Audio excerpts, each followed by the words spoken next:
മക്കളെ എന്തായാലും പോകണാണ്, അധികം സമയമില്ല. ഒരു മിനിറ്റിനുള്ള ഒരു മാർക്കിന് ഷുവർ ക്വസ്റ്റ്യൻ പറഞ്ഞിട്ട് പറ്റേ. ദേ നോക്കിയേ, വിഷ്വലൈസിംഗ് ദ നേഷൻ ഹിസ്റ്ററിയിലെ ഫസ്റ്റ് ചാപ്റ്ററിലെ നാഷണലിസം യൂറോപ്പിൽ വരുന്ന ഒരു ഷുവർ ക്വസ്റ്റ്യൻ 1 മാർക്കിന്റെ ക്വസ്റ്റ്യൻ വലുതാണ്. Visualising the nation. 2 കാര്യങ്ങളാണ് നമുക്ക് ഇതിനകത്ത് പഠിക്കാനുള്ളത്. ഫസ്റ്റ് വൺ മാരിയൻ ആണ്, സെക്കൻഡ് വൺ ജർമേനിയ. അപ്പോൾ മാരിയൻ എന്നുള്ള കോൺസെപ്റ്റ് പറയുമ്പോൾ ഈ പിക്ചർ അങ്ങോട്ട് നോക്കി അങ്ങോട്ട് വെച്ചേക്കാം.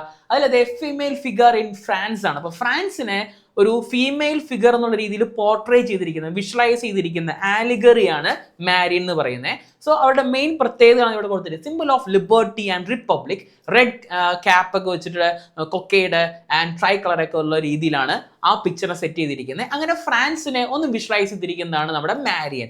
അതുപോലെ തന്നെ നമ്മുടെ ജർമ്മനിയുടെ കാര്യമുണ്ട്. ആ പിക്ചർ ഒന്ന് നോക്കിയേ, കണ്ടല്ലോ, നമ്മുടെ ആളുടെ ബാക്കിലായിട്ട് ജർമ്മനിയുടെ ഫ്ലാഗ് ഒക്കെ വരുന്നുണ്ട്. So depicted by artist Philipp Veit in 1848. 1848 Philipp Veit ആണ് ഈ ഒരു പിക്ചർ അവിടെ ഡെപിക്ട് ചെയ്തിരിക്കുന്നത്. ദെൻ മെയിൻ പോർഷൻസ് ഒക്കെ ഇവിടെ കൊടുത്തിട്ടുണ്ട്. കറക്റ്റ് ആയിട്ട് വായിച്ച് നോക്കിയേക്കാം. 1 മാർക്കിന്റെ ഒരു MCQ ടൈപ്പ് പിക്ചർ ബേസ് ഉള്ള ക്വസ്റ്റിനും സ്റ്റേറ്റ്മെന്റ് ടൈപ്പുള്ള ക്വസ്റ്റിനും 2 മാർക്കിന്റെ വെരി ഷോർട്ട് ആൻസർ ടൈപ്പ് ക്വസ്റ്റിനും പ്രതീക്ഷിക്കാൻ സാധിക്കുന്ന ഏറ്റവും ഇമ്പോർട്ടന്റ് ഒരു പോസ്റ്റ് ആണ്. മക്കളെ പഠിച്ചു വെച്ചോ. Very best.